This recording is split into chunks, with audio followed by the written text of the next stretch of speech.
Let's welcome our market master for the day, Pramod Gubbi, Director Institutional Sales at Ambit Capital. Good morning, Pramod. Thank you very much for joining us at a very crucial juncture when several questions have been answered and not answered. So let me get with the unanswered question first. Are you terribly disappointed with the gas price decision being postponed yet again?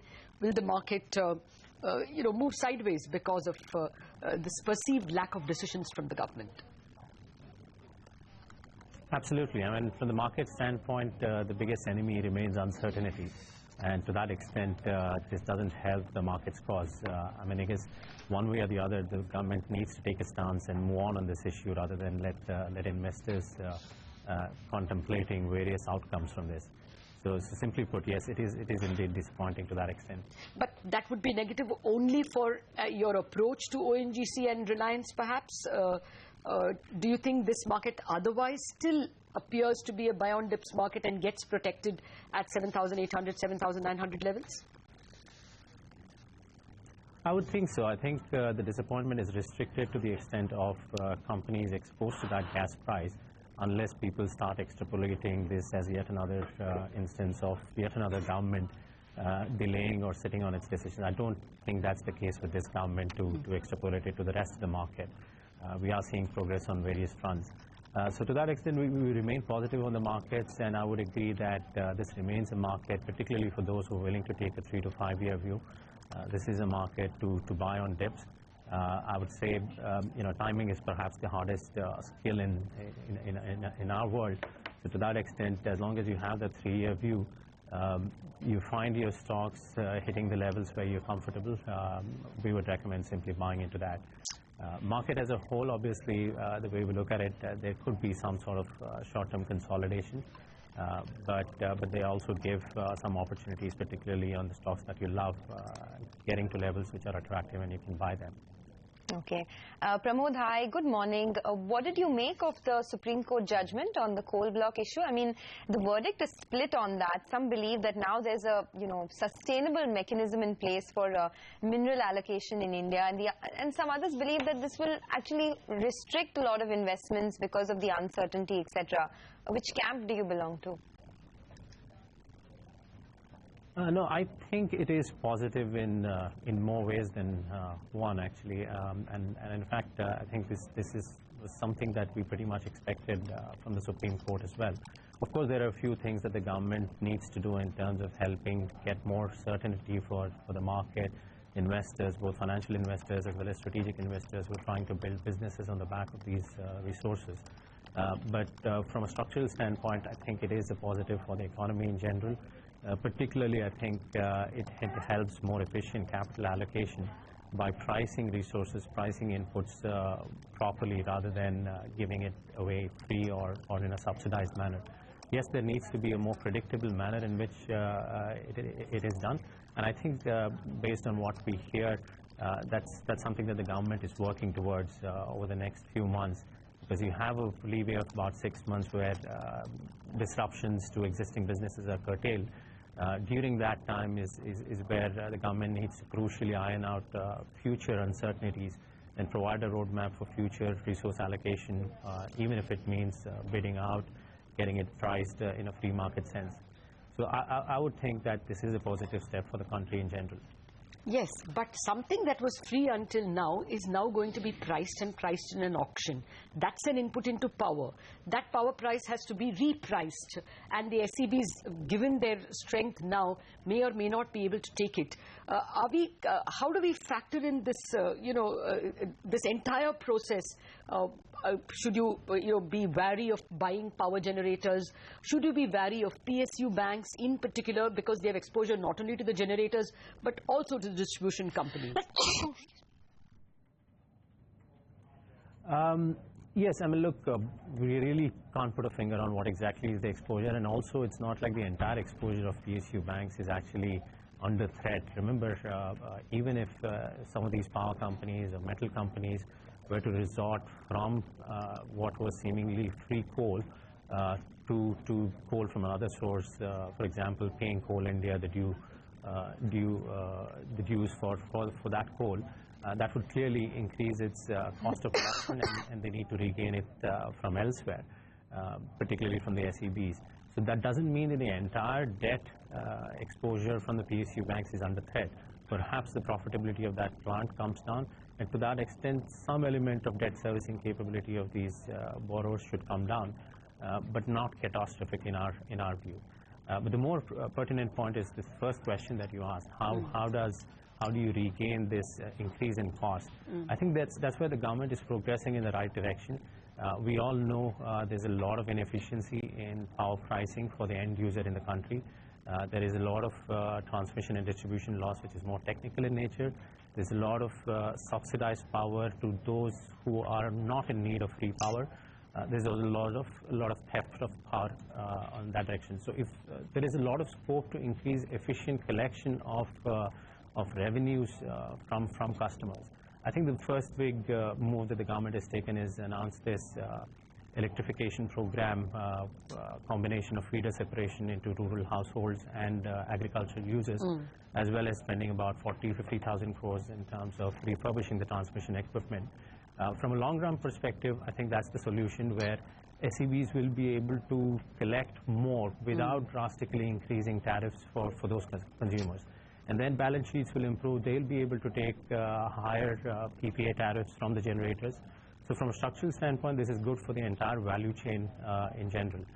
So for those power producers who are more efficient in producing power, who have the track record of running power plants at high PLFs, even if it means paying for the input and also striking appropriate long-term PPAs with the SEBs, this is definitely a positive from our standpoint. Okay. By the way, just keep an eye out on the JP Group stocks. They're falling considerably now, and JP Associates has hit a fresh 52-week low. It's down about 8% as we speak at 30 rupees. Remember when the bull market was in its infancy, at that time JP Associates had rallied from 40 all the way to 85 from February. QIP at 75. So exactly. It went all the way to 85, and now look what's happened in the last 2 or 3 months. That stock is back to sub 30 rupees. But and just one more follow-on question, Pramod, on this entire coal issue. What about Coal India? I mean, what could the, what could the upside be, and how much of a beneficiary do you think Coal India could be because of this process? I mean, clearly, based on what we've heard so far, at least in the interim, the coal blocks are going to be transferred to Coal India. We don't know what the final outcome is. The final outcome may as well be auctioning, and Coal India's ownership of these blocks could be temporary in nature. But to the extent it has got some sort of a windfall, if you can call that, it does benefit. There's roughly about 40 million tons coming its way. That adds to its ability to produce more coal, add to its ability to honor its existing FSA obligations and charge for that coal. But we need to see what the final decision is. If it means that it's auctioned out to the private producers, then there's nothing much for Coal India to gain from this whole process. But more generally, I think Coal India remains positive, in a positive place from our standpoint. We think there are structural moves by the government in terms of increasing production for Coal India. We've already seen that production growth for Coal India moving from the 1.5% to about 5% per annum level. And if there are three coal blocks in Chhattisgarh, Jharkhand and Orissa, if the railway line connectivity to evacuate the coal is in place by 2018-19, I think this production growth rate can go up to 8%. So there's a lot to look forward to for investors in Coal India, but this may or may not be a source of benefit for Coal India from a long run. Yeah, actually, it is up 2.8, but then this is also a market where perhaps there are not too many other buy candidates, especially on a jittery day like the end of the series. Pramod, there are a lot of mid-caps on which I wanted to ask you questions. I don't know how much I'll be able to fit in, but let me make it a more blank check kind of question. If a foreign investor were to give you $100,000, what would be the top 10 stocks that you will tell him to buy? How many of them would be mid-caps, and which really? Right. I mean, that's a tough question. There are a lot of factors go into portfolio construction, but I'll just go by stock selection basis, which is more bottom-up and stocks that we like from a structural and a long-term perspective. I think the first name that I'll put on the board would be TVS Motors. That's something that we've seen sort of progress towards regain its lost glory, if I can call that. So we're also looking at some of the cap codes names like AI Engineering, Supreme Industries, Fiatech Wabag. I guess you can already see a number of them coming from the mid-cap space itself. And particularly for those with a longer-term view, I think the mid-cap space in general tends to outperform. I would add names like Page Industries, Bata India to that list. Couple of road developers like Sadbhav Engineering, couple of home building products like Century Plywood or Vigar Industries in the electrical space.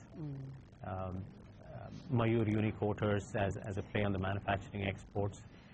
So I think there are quite a lot of bottom-up, interesting mid-cap ideas run by good quality managements, irrespective of where the macro is going, if you're willing to take that longer-term bet. Yeah, actually, Saurabh spoke to us at length about your home improvement theme, Ambit's home improvement theme, and we spoke to Mayur Unicoaters thereafter as well.